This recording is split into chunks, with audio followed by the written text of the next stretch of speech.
For more.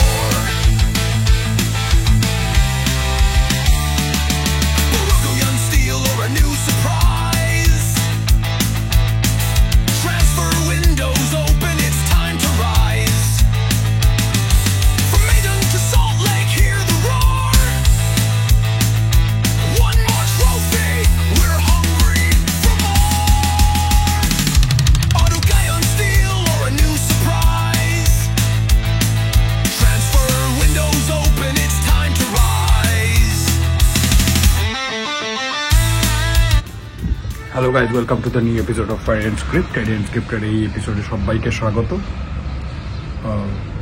খুব একটা মানসিক অবস্থা এরকম নেই যে খুব ইন্টারেস্টিংলি আর ফানি ওয়েতে আর যাই হোক খবর পরিবেশন করব, কারণ কালকে পেহেলগাঁও থেকে কাশ্মীরে যে ঘটনা ঘটে গেছে অত্যন্ত লজ্জাজনক একটা ঘটনা। এইরকম এই বিজ্ঞানের এইরকম আধুনিকতার সময়ে দাঁড়িয়ে জাতি বিভেদ ধর্ম যে কোনো রেসিজম কে নিয়ে একদম হত্যাকাণ্ড এবং এজেন্ডা নিয়ে হত্যাকাণ্ড, তীব্র নিন্দা, লজ্জা কোথায় লুকাবো আমি বুঝতে পারছি না।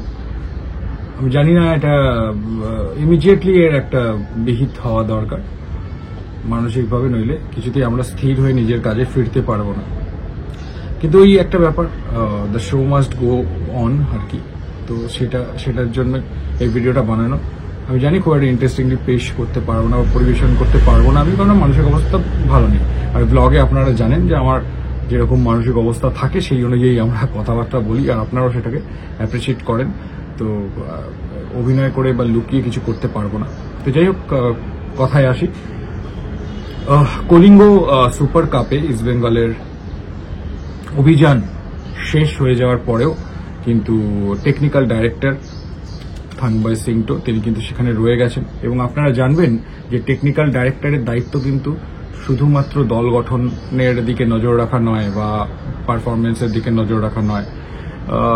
খেলার সিজন শুরুর আগেও একটা দল কোথায় অনুশীলন করবে, কি কি প্রবলেম হতে পারে, কি ম্যাচ খেলতে যাবে, কাদের ম্যাচ খেলতে গিয়ে কোথায় থাকবে, অ্যাওয়েতে হোমেই বা কোথায় থাকবে, কার কি ফেসিলিটি, এক্সট্রা ফেসিলিটি দরকার,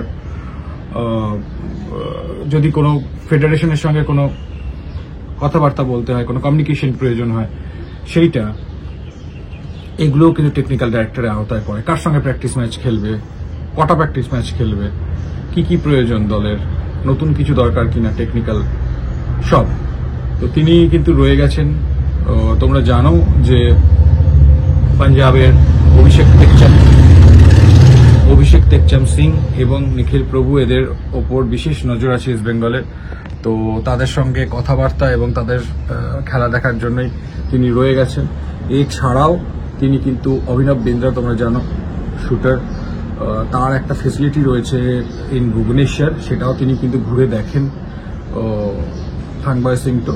সেখানে হয়তো পরবর্তী সিজনে তাদের সঙ্গে একটা টাই আপ হয়তো ইস্ট বেঙ্গল করবে, এবং সেখানে কি হয় সেটা বলে দিচ্ছি। যদি কোনো প্লেয়ার চোট পায় তাহলে সেখানে রিকভারিটা, সেখানে তার ফেসিলিটি আছে, আধুনিক একদম বিশ্বমানের আধুনিক ফেসিলিটি আছে। ওড়িশায় আমরা এরকম অনেক অ্যাথলেটিক্সের কি বলবো পরিকাঠামো আমরা লক্ষ্য করেছি, বিগত দিনেও এবং আজকের দিনেও রয়েছে, এবং খুব বুদ্ধিমানের কাজ হবে যদি সেটাকে সুন্দরভাবে ইউটিলাইজ করা যায়। তো ওড়িশা খুব একটা দূরেও নয়, ওভারনাইট জার্নি। তো ওভারনাইট জার্নি যদি ট্রেন বলি, তো যদি ফ্লাইট বলি তাহলে 1 ঘন্টা জার্নি। তো ইটস ভেরি ইজি, কনভিনিয়েন্ট। তো সেই কাজটাও কিন্তু তিনি করছেন। এবার ডাইরেক্টলি আমি চলে আসছি দল গঠনের ব্যাপারে। দল গঠনের রেগুলারই মিটিং চলছে ইনভেস্টরের অফিসে, মানে ইমামির অফিসে। ইমামি চাইছেন এই বছর একটু ভালো রিমার্কেবল পারফরমেন্স করতে, অবশ্যই হবে নিতু দাদা যেরকম বলছেন চ্যাম্পিয়নশিপ নক করতে, এবং তার জন্য যেটা দরকার সেটা হচ্ছে, দেখুন অস্কারকে এক্ষুনি কিন্তু ছাঁটাইয়ের খাতায় ফেলা হচ্ছে না। অস্কারের সঙ্গে আজকে বা কালকে বসবে ইস্ট বেঙ্গল, এবং প্রতিদিন নিজেদের মধ্যে কিন্তু তাদের চলছে আলোচনা। অস্কার নিজের মতামত দিয়ে কিন্তু তিনি তার দেশে চলে যাবেন ব্রেকের জন্য, এবং সেখান থেকেই কমিউনিকেশন থাকবে। তো আপাতত যা ঠিক হয়েছে, দেখুন হেক্টর ইস্তে কিন্তু নিজে রিটায়ার নিয়ে নিচ্ছেন বলে শোনা যাচ্ছে, অফিসিয়াল যদিও হয়নি।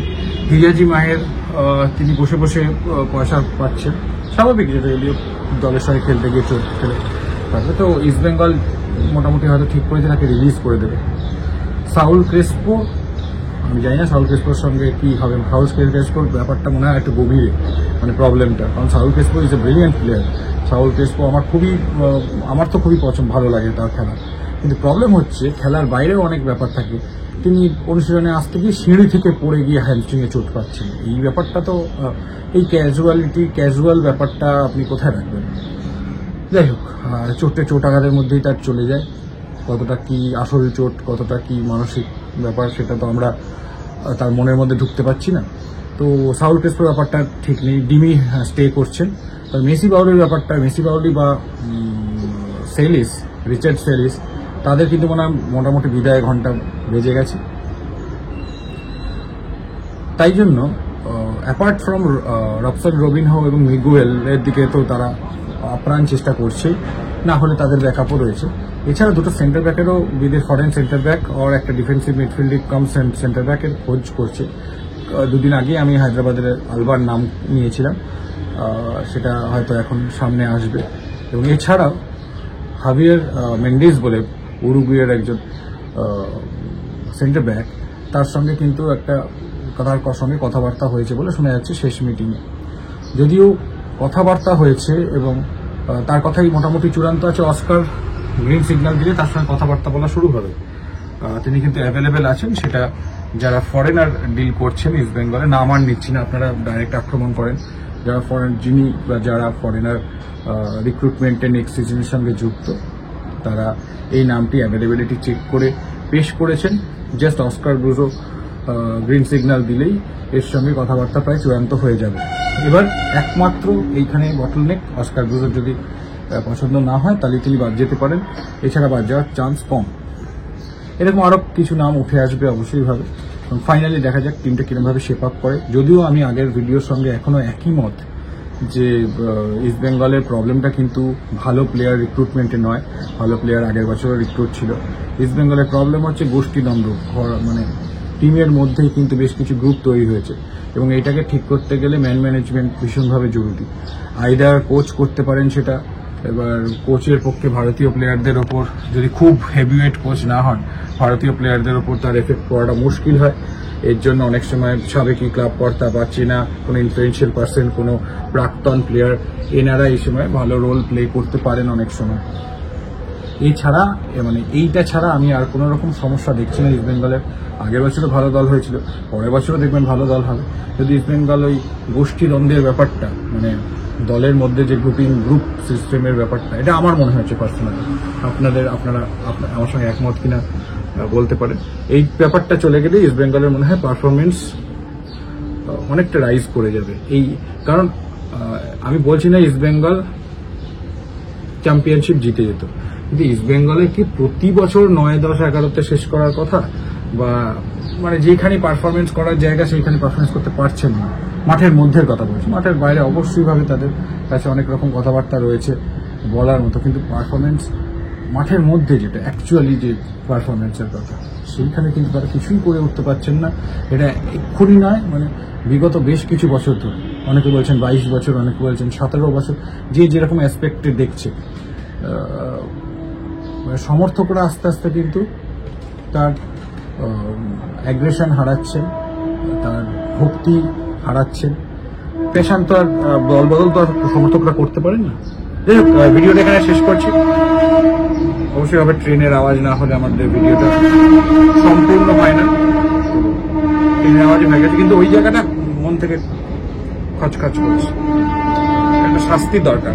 আমি বেলগামের কথা বলছি। অন্য ভিডিওতে দেখা হচ্ছে।